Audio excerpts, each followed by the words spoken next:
Hey y'all, welcome back to my Dark Souls Filthy Casual run. My name is Rob. Today, I'm going to be going down to the Great Hollow. We've come here once already during the playthrough, and all I got was the Chloranthy ring. What rings have I got? Am I mid-rolling? Oh, well. So I'm mid-rolling. Big deal. So anyway, I've come here once before just for a ring that I got today, but I just got off work. I'm like just so disoriented. But anyway, gonna be exploring the Great Hollow, and yeah, just gonna dive right in.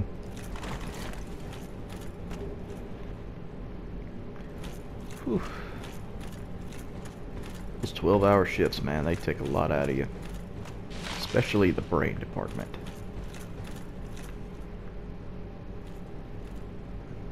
The Great Hollow consists of lots of winding tree roots, which require wonderful Dark Souls platforming skills. Which I'm not a huge fan of, but it is what it is. There's a lot of crystal lizards down here, and if you manage to kill all of them, I mean, first of all, they all drop, useful upgrade materials, but if you kill them all, you get a Titanite slab. I've never actually done it, because there's a lot of the crystal lizards, and going through the trouble of killing all of them, quitting out, reloading, all that good stuff is a little bit of a pain in the butt, in my opinion. And I'm not going the route I wanted to go. Okay, come on, let me up. Let me up. Really? There's a weird little... Yeah, okay, there it is. That's how you do that. Y'all saw that, right? Anyway, we drop down and try to get some of these items here. Not sure how long fall control actually lasts, but it'll help me out somewhat. There we go. A white titanite chunk. Fortunately, I've pretty much farmed for all the upgrade materials I'm gonna need, except for one titanite slab, which, yeah, I mean, I know I kind of need one for a particular weapon I've been upgrading, but other than killing a bunch of crystal lizards and missing out on the outcome of a quest line, that being Sigmar's quest line. Yeah, there is one other in the game I can get for free. It's pretty, it's easy enough to get to, so not terribly worried about it. Now, I think I've gotten myself into a predicament here. I'm not sure if you can land on that branch from here or not. But we're gonna try it, and we'll see if I die. And, oh! Well, apparently the fall wasn't great enough to kill me. I would have taken a decent amount of damage for that. This red titanite chunk up there, you're supposed to approach that from some other branch up there. I can't remember right off the top of my head. Whoops, well, didn't see that there. I swear I've been in this area before, y'all. Of course, a lot of these frogs that breathe the cursing fog or whatever on you, curse gas, they drop eyes of death. If you need eyes of death, it's a decent place to farm for it. Get on out of here. Go play Frogger or something. Get a large soul of a nameless soldier.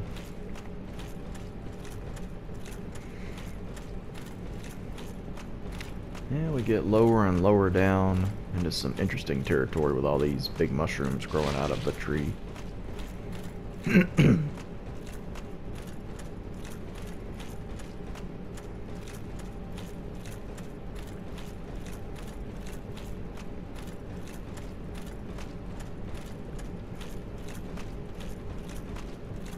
Oh, look here, it's Toad.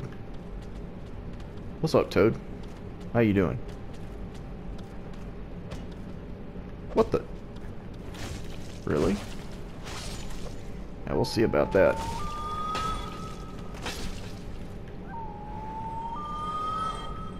Stupid Toad. He should have been guarding the princess instead of picking fights with strangers. Well, and I should have watched that last step. And there's Megatoad. If he hits you, then you're in trouble. Doesn't appear I can backstab him. Yeah, does a lot of damage plus poise damage. These big ones you can actually farm for gold pine resin, if I'm not mistaken. Wonder how far they'll chase me. You get out of here, you little upstart. Need to tell this Daddy Mushroom he needs to watch his kids. Them badass kids. Y'all ever been in the grocery store where you got some badass kids running around and the parents ain't doing nothing about them?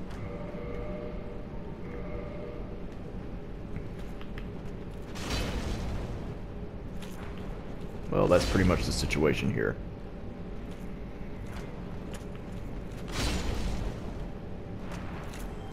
Oh, wow. Yeah, sure. That's plausible. Anyway. Excuse me. Still a tiny bit under the weather, but I'm well enough to where I can do some voiceover work. Definitely well enough to where I can play some Dark Souls.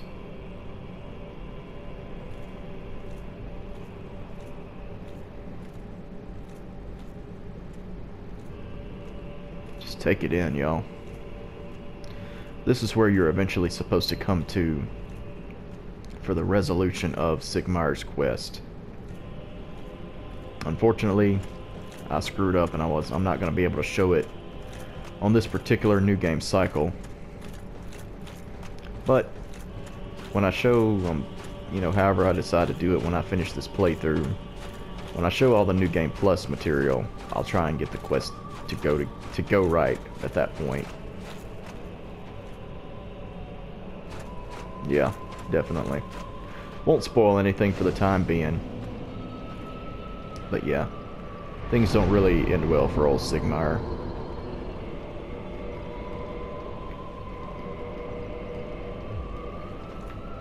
Repair my equipment. Wrath of the Gods and Sunlight Blade. And as you probably noticed, there's a Hydra in the distance. We'll go ahead and deal with him. It's a lot like the first Hydra I faced.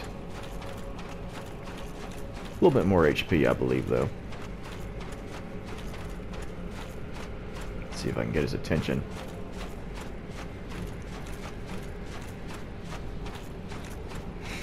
Actually, no, if you run from him, he'll jump over these, what appear to be sand dunes. It's actually ash. Hence the name Ash Lake.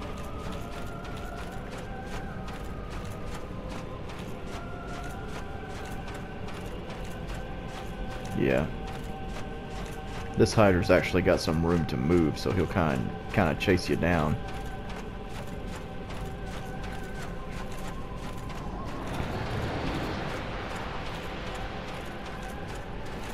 Is he gonna do it? Is he doing it? Whoa, look at that. It's a flying Hydra.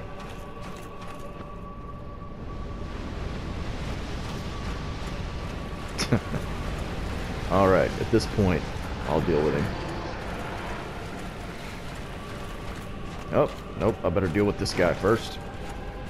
Go away.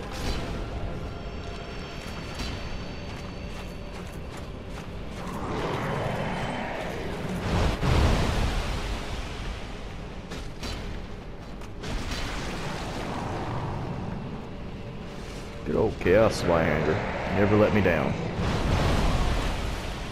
But sometimes my shield lets me down. well, that's not ideal. Ah. Dragons killed him. That's funny.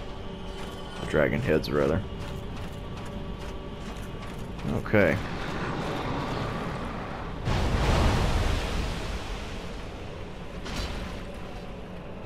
Well, somehow I managed to score a hit, even though I couldn't really see what was going on there.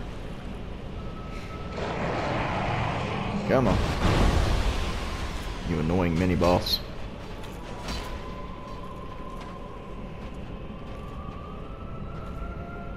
Ideally, you should have a 100% physical damage reduction shield for this.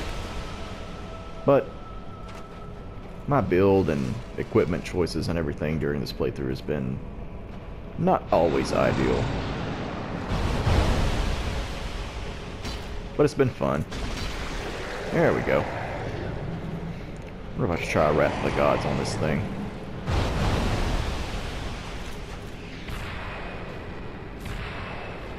Did that even hit? Oh, yeah, it did. Well, there went all 3 charges of that. Come on. Ah, really? I don't know how that first hit missed. Typical Hydra fight in Dark Souls. And I just demonstrated if you manage to deplete the... Whoa. That was strange. But anyway, as I was saying, if you manage to deplete a Hydra's HP bar before beheading all of its heads, you'll actually kill it. You don't have to chop off all of its heads in order to defeat it. You only really have to deplete the HP bar. I don't know if I pointed that out the first time I fought the Hydra. But anyhow, moving on. Ash Lake is a place with a lot of dragon scales. As a matter of fact, I think I missed one when I first walked in the area. Yeah, I did. Let me run back to it real quick. For that matter, let me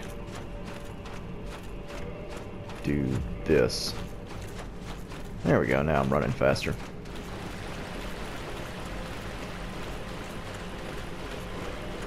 Yeah, this Silver Knight Spear will serve me just fine down here. The only other enemies are those clams, and there's only a few of them.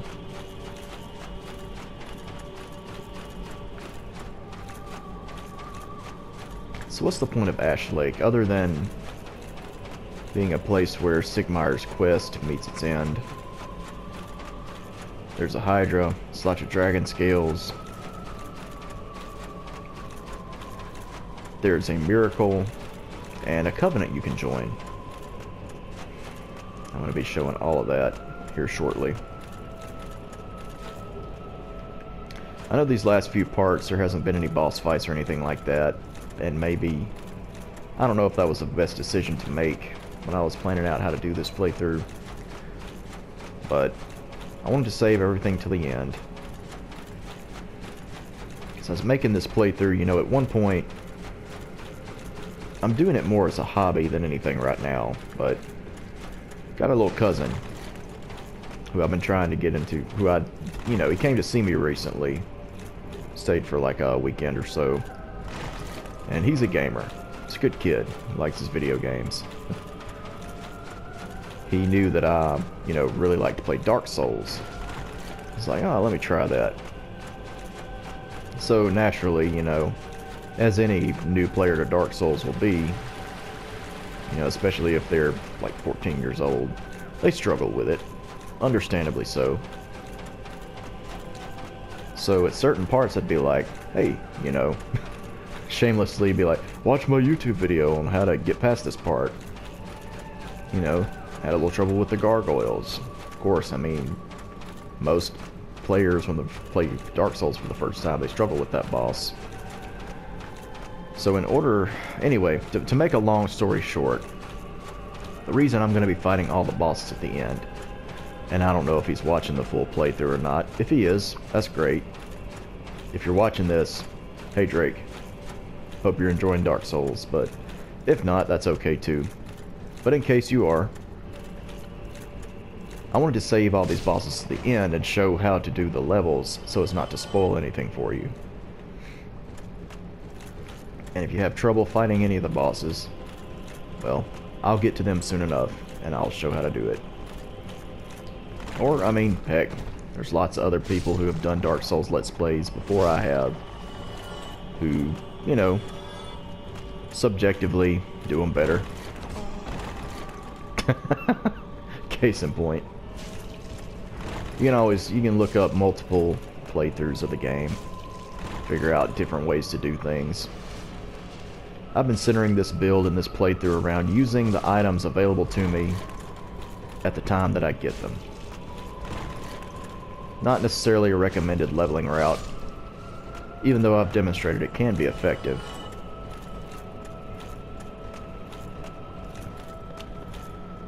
Let's see here. I'm missing something. The miracle in this area is in that hollowed out tree.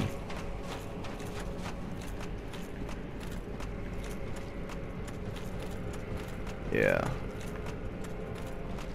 Let me see where... There it is, of course. Try jumping off, yes. And it looks like you can't, but you can drop down here.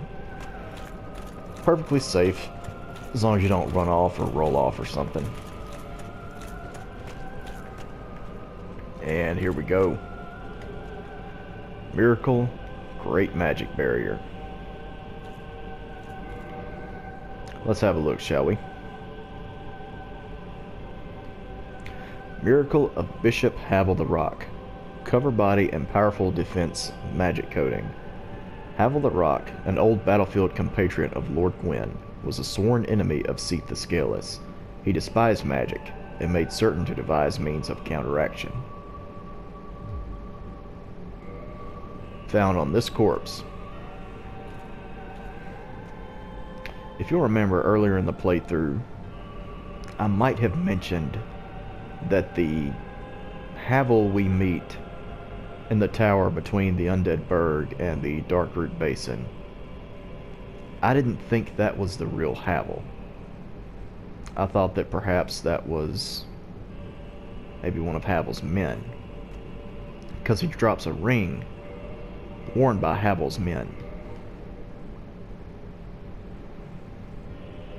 Then you have this miracle down here. I mean, I don't know. Maybe this is Havel. Maybe this is where he perished.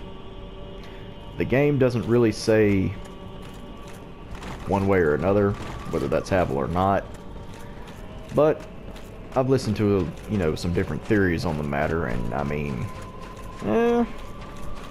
I'm kind of inclined to believe that's Havel, but who knows? Could be right, could be wrong.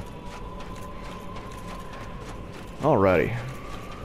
So I'm almost finished with this area, actually. Go on now. Ugh. These guys are definitely not weak to thrusting damage. They drop Twinkling Titanite, as well as Purging Stones that dispel curses. All of these, what look like pearl inside their mouths, are skull heads, interestingly enough. Interesting that they drop Purging Stones, which display a skull head on the front of them.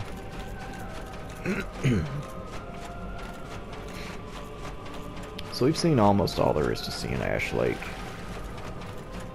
How about this atmospheric music, man? I freaking love this. I love this area. I love how it looks. I love the music. Man. I don't know what it is about it. It's just something about it. It's just awesome.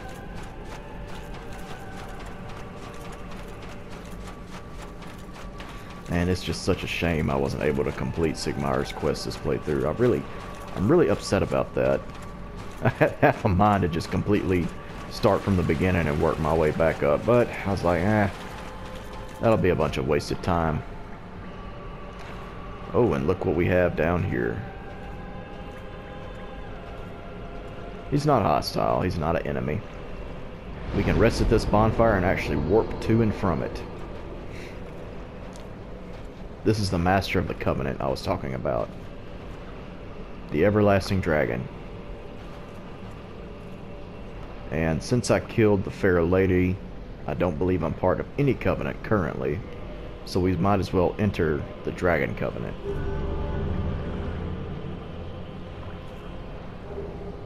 Which gives us the Dragon Headstone and the Dragon Eye. You offer Dragon Scales in order to deepen your rank in the Covenant. I don't think you're actually able to get anything else item-wise unless you give 30 Dragon Scales, which you can either farm for via PvP or from the Drakes in the Valley of the Drakes. Which, by the way, I haven't been to that area yet either. I should show that. I might actually work that into this particular video, now that I'm thinking about it. Yeah, I didn't plan this video out very thoroughly, obviously. Okay, Dragon Eye. Online play item. Find a player who has acquired a Dragon Scale and invade that player's world to pillage it. Only Covenanter can use the item. An art of the transcendent apostles who pray to the ancient dragons. To be alive is to be vulnerable, and the fiery gods are no exception. The apostles seek another plane of existence, which transcends life. Yeah, if you remember from the opening cutscene, it describes the everlasting dragons in the very beginning, before time began, as being neither alive or dead. They just simply were. So, kind of ties in with that a little bit. Now, the Dragon Headstone. Stone imbued with the power of the dragons. Right of apostles of the ancient dragons. Gain head of dragon and emit dragon breath. The dragon apostles seek transcendence of life itself, attainable by transformation into an ancient dragon. This right is only one step, but it cannot be reversed until death. It's an item you can equip. And if you offer up 30 dragon scales, you actually get the dragon torso. You can go full dragon form.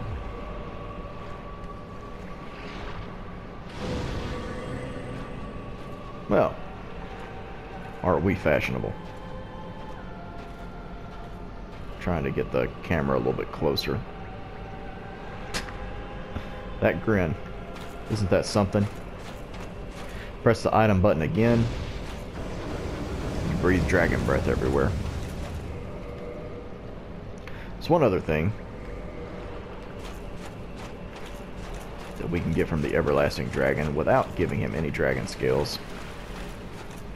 Look at that big furry caterpillar-like tail. So cute, I just want to smash it. Oddly enough, he ain't even mad.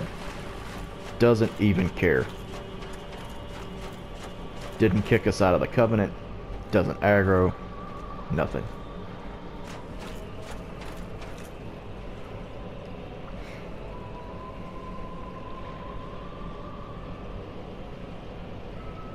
Such a weird looking dragon. He's scaly and yet furry. Almost reminds me of something from Shadow of the Colossus, to be honest with you. Okay, so he dropped a weapon, the Dragon Greatsword. Go back to these stats. It requires 50 strength to one hand and 10 dex. Doesn't scale with any stats, but starts off with a high base damage of 390, I believe. And of course upgrades with dragon skills.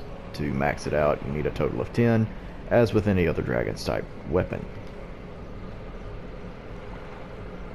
This sword, one of the rare dragon weapons, came from the tail of the stone dragon of Ash Lake, descendant of the ancient dragons. Its great mystical power will be unleashed when wielded with two hands. Yeah, it has like a Inuyasha style Windscar type of move when you do the two-handed R2.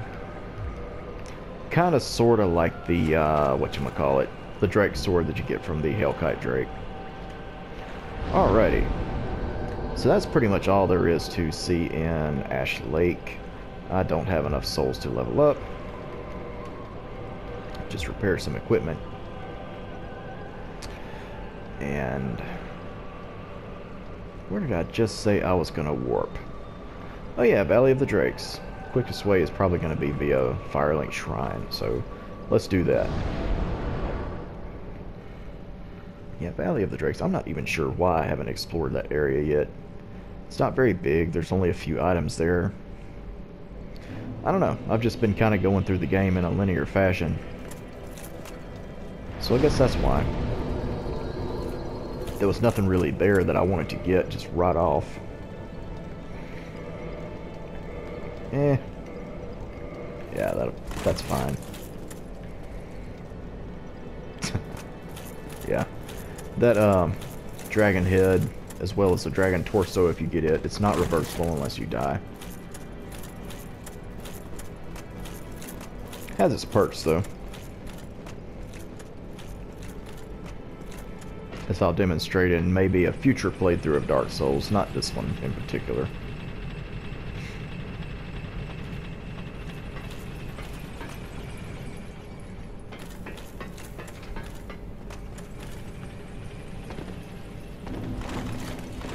So of course the quickest way is if you have the master key.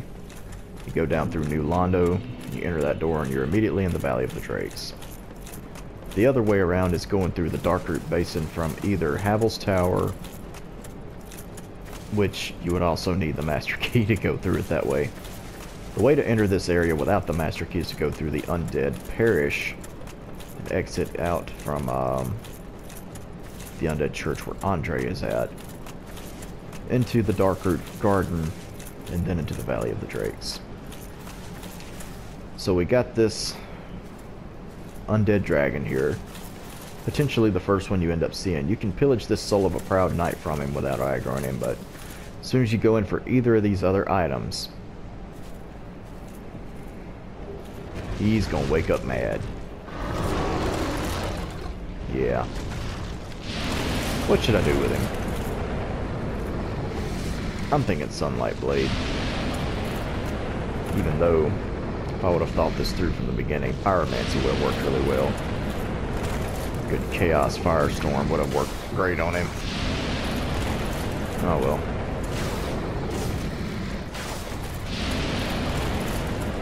This will do fine for the time being. Breathing all that poison breath. He's just kind of spamming it right now. He will attack you with his claws and teeth and whatever, but I guess he decided not to. He drops a dragon scale. The items we pillaged from him are decent beginner items, but nothing I felt like was essential to use starting out this build. We get a Stora's Straight Sword, which has abysmal damage and C-scaling in strength, dex, and faith, but other than covering the first area or two with this weapon as maybe a cleric who starts out with enough faith to use it, it's not very useful, unfortunately. Straight Sword of an Unknown Knight, likely one of Stora's superiors. High quality weapon with a powerful blessing. The knight in the very beginning of the game in the Undead Asylum actually uses this sword. See, he's a knight of Astora. His shield, on the other hand, this is actually kind of useful. It's got 85 fire resistance, so any enemy that's casting any kind of fire damage, or using any kind of fire damage, rather, yeah, it's good for that. And like all of the crest shields, starts with 55 stability, and it just gets better from there. Upgrades with Twinkling Titanite. Yeah, so let's read it. Shield of a Nameless Knight, likely a high-ranked knight of Astora. One of the enchanted blue shields. The Dragon Crest Shield greatly reduces fire damage. As the Crest Shield greatly reduces magic damage. So yeah, it's pretty cool.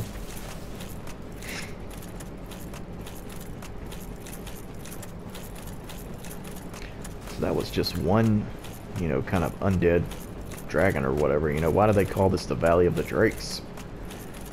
Well, because there's lots of drakes. Several of them. They breathe lightning. I don't know why I'm stopping to fight this one. It's not necessary to kill him. But why not? I mean, I'm here. If you're playing Dark Souls and you're here and you see something moving that won't talk to you, you might as well kill it, I guess. There are a good source of dragon scales, which I don't really plan to use this playthrough. with this character.